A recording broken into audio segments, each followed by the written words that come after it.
রাস্তায় বেরিয়ে যে ঝড়ের মুখে পড়বো একদমই বুঝতে পারিনি। তো সেখানে ছিল 6 মে, আমাদের হঠাৎ করে প্ল্যানিং হয়েছিল যে আমরা পাটুলিতে ঘুরতে যাবো। আর পাটুলিতে এসে দেখি এখানে প্রচুর লাইটিং লাগছে, তো আমরা ভাবলাম আই থিঙ্ক কোথাও একটা আশেপাশে মেলা হচ্ছে।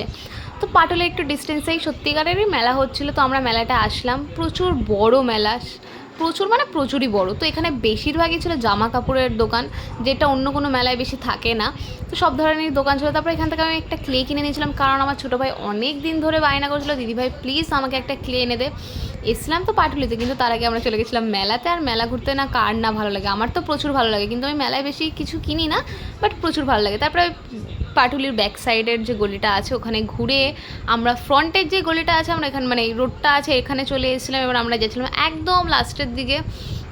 আর এখানে আমরা কিছুক্ষণ বসে গল্প টল্পও করছিলাম। তারপর ভাবলাম থাক, আর বসে কী করবো, আমারও বাড়ি যাওয়ার টাইম হয়ে আসছিলো। এরই মধ্যে শুরু হয়ে গেছে বৃষ্টি ঝিরিঝিরি। আমি বুঝতে পারিনি, আমার দিদা আমাকে বলছিল দিয়া বেরোচ্ছিস ছাতা নিয়ে যা, আজকে বৃষ্টি হওয়ার কথা আছে। আমি দিদাকে বলছি বৃষ্টি হওয়ার কথা তো অনেক দিন ধরেই রয়েছে, বৃষ্টি তো হচ্ছে না, তো নিয়ে গিয়ে লাভ নেই। তারপর আমরা এদিকে চলে এসেছিলাম, তখনও ঝিরিঝিরি বৃষ্টি পড়ছিল। তারপরে শুরু হচ্ছে আস্তে আস্তে আস্তে আস্তে বৃষ্টি। আমি ভাবছিলাম বাড়ি চলে যাবো, কিন্তু ওরা বলছিল না একটুখানি থাক থাক, কিছু হবে না, বৃষ্টিটা কমলেই বাসে উঠবি। আর এই জায়গাটা না বাস মনে হয় দাঁড়ায়ও না, আমি ঠিক জানি না, মানে এখান থেকে গেলে আমাকে পুরো ভিজে ভিজে বাসে উঠতে হতো। তারপর এখানে অনেকক্ষণ ওয়েট করছিলাম। তারপর একটু বৃষ্টিটা কমেছিল বলে এখানে মোমো নেওয়া হয়েছিল। তো এই দেখো মোমো, চিকেন মোমো ছিল এটা আর কি। আমি খাবো না বলছিলাম, তারপর যাই হোক মোমোটা আমরা খেলাম। খেতে না খেতে আবার বৃষ্টি শুরু, ঝমঝমি, মানে প্রচুর বৃষ্টি হয়েছিলো। আর আমি অলরেডি ভিজে গেছিলাম, আমার খাবারের মধ্যে যে কত জল, বৃষ্টির জল পড়েছে কি বলবো। যাই হোক, তা আর সেনকারে প্রচুর মেঘ ডেকেছে, আমি মানে এত ভয় পেয়ে গেছিলাম কি বলবো। তারপর দেখো যেহেতু বৃষ্টিটা আরেকটু কমেছিল, আমরা চলে আসছিলাম বাস স্ট্যান্ডের দিকে।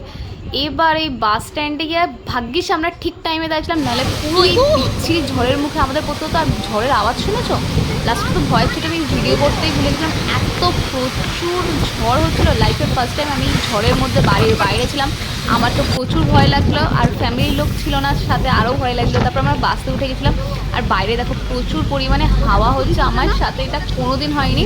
তো যাই হোক, বাস থেকে নেমে আমরা অনেকক্ষণ দাঁড়িয়ে তারপরে একটা ওলা বুক করে নিয়েছিলাম, কারণ আমরা যখন যাবো দিদাবাড়ি, আর দিদাবাড়ি ওখানে জানি এখন গাড়ি এক ফোঁটাও পাওয়া যাবে না।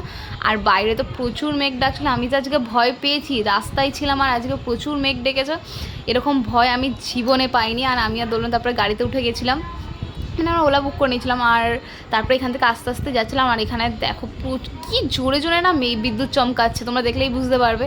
তারপরে আমাদের রাস্তায় যেই নেমেছি দেখো কতটা জল জমে, একটুখানি বৃষ্টি হলে জল জমে যাচ্ছে, সেখানে তো এত বৃষ্টি হচ্ছে। আর এখনও আকাশে মেঘ ডাকছে, আর এখানে কারেন্টও চলে গেছিলো, কি বলবো, একটুখানি কিছু হলেই কারেন্ট চলে যায়।